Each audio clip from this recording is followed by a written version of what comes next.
looking colder out there. Yeah, and there's a few flurries flying around. So we're not talking a major snow this weekend. A little bit of an inconvenience, though, perhaps tomorrow. What's out there this morning and what could potentially be out there for the rest of the day? Just some flurries, not much in the way of an inconvenience if you are traveling. Want to put our radar into motion over the past 6 hours, where you can see we've been tapping into a little bit of moisture coming in off of Lake Michigan, mainly across the northern tier of the state. And that's where I believe we will see that better chance for a few flurries out there this morning. But keep in mind, this is all getting ushered in with a much colder air mass out there today. That is going to bring that big time drop in temperatures, but also just going to keep that colder air around, which will reinforce the fact that the flurry is certainly going to be a possibility today just because of that cold air. We're down to 26 here in Indy, and you'll notice where that warm front is now moving through. We've got that warmer air just to our south and to our east, and that much colder air to our northwest. This is what's in our future. Unfortunately, you see 16 up in Chicago, 13 in Milwaukee.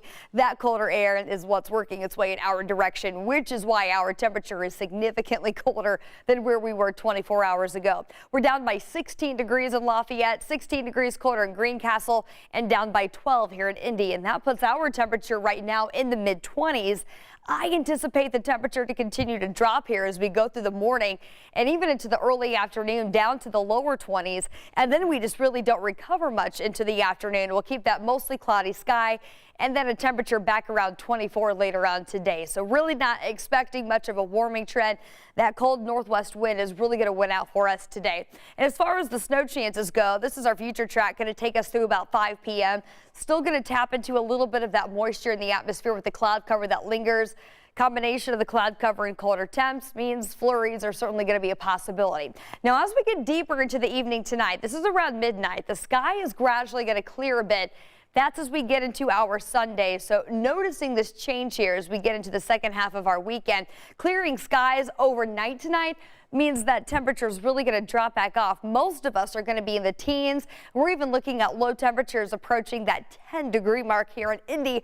That's how we're going to get our Sunday started. And then once again, not much of a recovery temperature-wise tomorrow. Starting off clear, then a quick wave is going to come through, bring some scattered snow showers, and then a daytime high tomorrow, only around 24 in the afternoon. Here's the snow I was talking about. This is around noon, so first noticing this during the first part of the day. A few scattered snow showers going to be a possibility, but really going to be relatively light, not going to amount to much. Might see a few slick spots developing, especially on those elevated surfaces, things like bridges and overpasses as well, but that's about it. By the time we get to the 6 o'clock hour, that wave's going to be out of here. The sky clears right back out, and then we will finally start to see a warming trend as we head into the first part of the week. So going to be relatively chilly with temperatures barely getting back to freezing on Monday with a forecast high of 33. But you see this white line here. That's our average for this time of year, which is now starting to trend upward. The normal high is now back to 40 at this point in the season. And we're going to see numbers well above that into the middle part of next week. As we get into our Tuesday, 45, 55 on Wednesday will be the warmest of the week. That is in advance of our next storm system on Thursday that brings a combination of rain showers and then a brief wintry mix on the backside of that system as the temperature falls during the course of the day Thursday. 52 is going to happen early on, and then we are much colder to wrap up next week. 20 as we get next Friday started with a high of just 33.